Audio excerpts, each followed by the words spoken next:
Chapter का नाम है वृत्तों से संबंधित क्षेत्रफल, यानी वृत्त का क्षेत्रफल हम इसमें पढ़ना है। तो सबसे पहले हम वृत्त जानेंगे कि वृत्त क्या है। ठीक है, बात नहीं करो।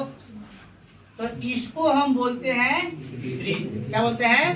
वृत्त। इसमें एक बिंदु होता है यहाँ पे, जिसको हम O के नाम से जानते हैं। इसको हम बोलते हैं केंद्र। क्या बोलते हैं? ठीक। ये जो रेखा है, ये जो सर्किल है, इसको हम लोग बोलते हैं परिधि। क्या बोलते हैं बाबू? इसको C से सूचित किया जाता है। अभी समझ, बात मत करो, शांति तरह सुनो, ध्यान से बात में करना।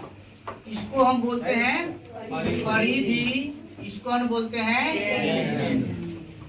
तो वृत्त के केंद्र से परिधि को मिलाने वाली रेखा को वृत्त की त्रिज्या बोलते हैं। क्या बोलते हैं? तो यहाँ से यहाँ तक हो गई त्रिज्या, इंग्लिश में बोलते हैं रेडियस। क्या बोलते हैं? चुप। इसको बोलते हैं रेडियस। इसको R से हम लोग क्या करते हैं? ठीक है।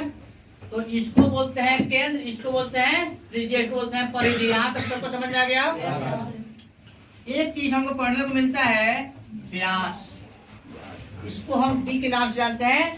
तो ये जो होता है, इस परिधि से लेकर उस परिधि को मिलाने वाली रेखा को क्या बोलते हैं?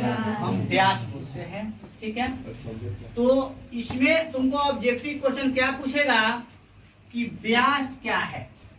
तो वृत्त की सबसे बड़ी जीवा को वृत्त का व्यास कहते हैं। क्या कहते हैं? और वृत्त के व्यास केंद्र से होकर गुजरता है। समझ में आ गया सबको? तो व्यास किसको कहते हैं? तो वृत्त के केंद्र से गुजरने वाली जीवा को वृत्त का व्यास कहते हैं। तो अब क्वेश्चन आया ऑब्जेक्टिव कि एक वृत्त में कितने व्यास हो सकते हैं। तो अब देखिए जरा, ये मान लीजिए केंद्र है, तो एक वृत्त से कितने व्यास हो सकते हैं एक वृत्त में? देखिए, इसको हम व्यास बोलेंगे कि नहीं? बोलेंगे। इसको हम व्यास बोलेंगे कि नहीं? बोलेंगे। इसको व्यास बोलेंगे कि नहीं? बोलेंगे। इसको, यानी एक वृत्त में कितने व्यास हो सकते हैं? तो कितने? कोई डाउट? क्लियर हो गया? तो इस तरह का ऑब्जेक्टिव क्वेश्चन पूछा जा सकता है। इसलिए समझना जरूरी है कि एक वृत्त में अनंत व्यास हो सकते हैं। कोई डाउट? मतलब यहाँ तक। अब आते हैं जीवा के बारे में समझाते हैं। जीवा समझिएगा, जीवा। ठीक है। तो अब देखिए जरा ध्यान से, अगर ये वृत्त है तो एक वृत्त में अनंत जीवाएं होती है। देखिए, ये सब क्या है? जीवा है। क्या है बाबू? सब क्या है? जीवा है। सबसे बड़ी जीवा को ही व्यास बोलते हैं। जो सबसे बड़ा जीवा है वही क्या है? जो यहाँ पे केंद्र होगा, उसी से होकर गुजरेगा। इधर जाएंगे तो अभी देखिए ना, इधर तो छोटा होने जा रहा है, सबसे छोटा है ही ना है, समझ रहा है? तो यानी सबसे बड़ी जो जीवा होती है वो वृत्त का क्या होती है? व्यास होती है। और वृत्त का व्यास केंद्र से होकर गुजरता है। एक वृत्त में अनंत व्यास हो सकते हैं, अनंत जीवा भी हो सकते हैं। एक वृत्त में कितने जीवा हो सकता है? तो कोई दिक्कत? अब यहाँ पे हमको इसको हम बताएं, इसको क्या बोलते हैं? परिधि। क्या बोलते हैं? परिधि। इसको बोलते हैं त्रिज्या। समझा? तो हमको फॉर्मूला फर्स्ट में पढ़ना है कि वृत्त की परिधि। तो वृत्त की परिधि का जो फॉर्मूला होता है वो होता है 2 पाई r।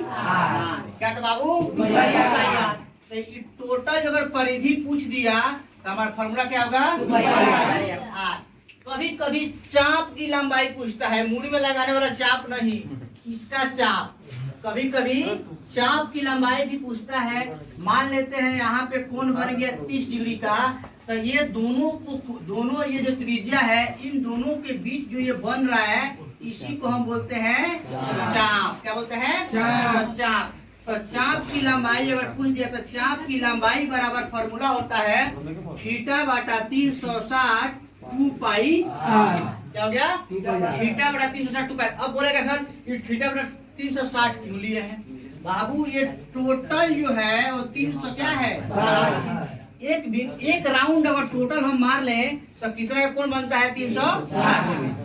तो मान लीजिए हम एक राउंड है टोटल घुमाए नहीं घुमाए हैं तो टोटल 360 का बनेगा। लेकिन हम 360 में हमको कौन सा भाग लेना है?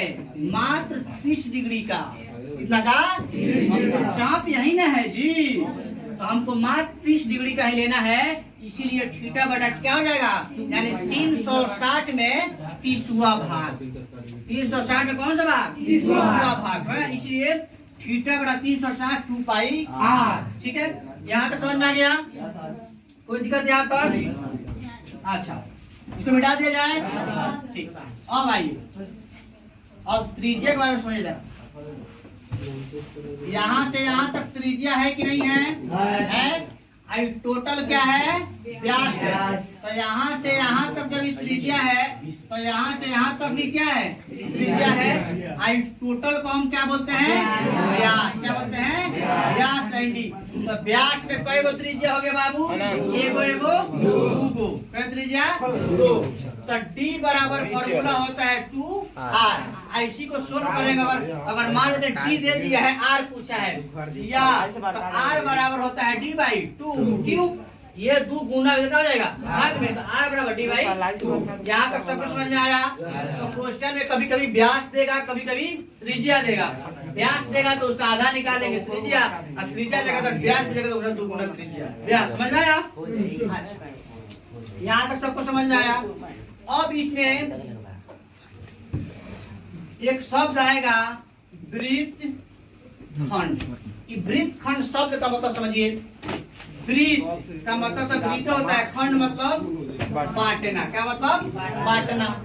वृत्त खंड यानी वृत्त को खंडित करना, बांटना। तो क्लियर सबको? समझा तुमको? वृत्त खंड, वृत्त मतलब वृत्त, खंड मतलब बांटना। वृत्त को क्या करना?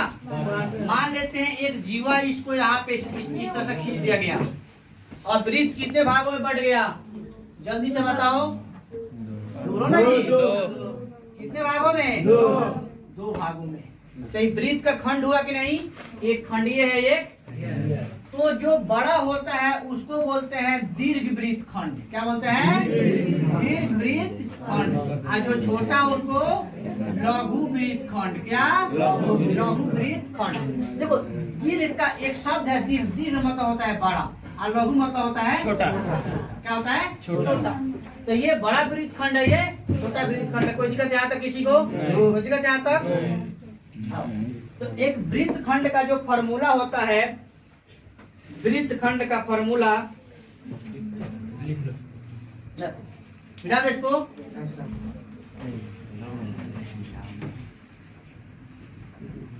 वृत्त खंड का क्षेत्रफल बराबर थीटा बटा 360 पाई r² minus half r² sine theta. ठीक है, ये हो गया वृत्त खंड का क्षेत्रफल। अब थीटा जितना देगा उसके अकॉर्डिंग हम क्या करेंगे? निकाल लेंगे। थीटा जितना देगा उसके अकॉर्डिंग निकालेंगे। थीटा बटा 360 पाई r² minus half r² sine theta. कोई दिक्कत यहाँ तक किसी को? यहाँ तक समझ में आ गया? खाली अभी समझा रहे, कल सब फॉर्मूला लिखवा देंगे। ठीक है?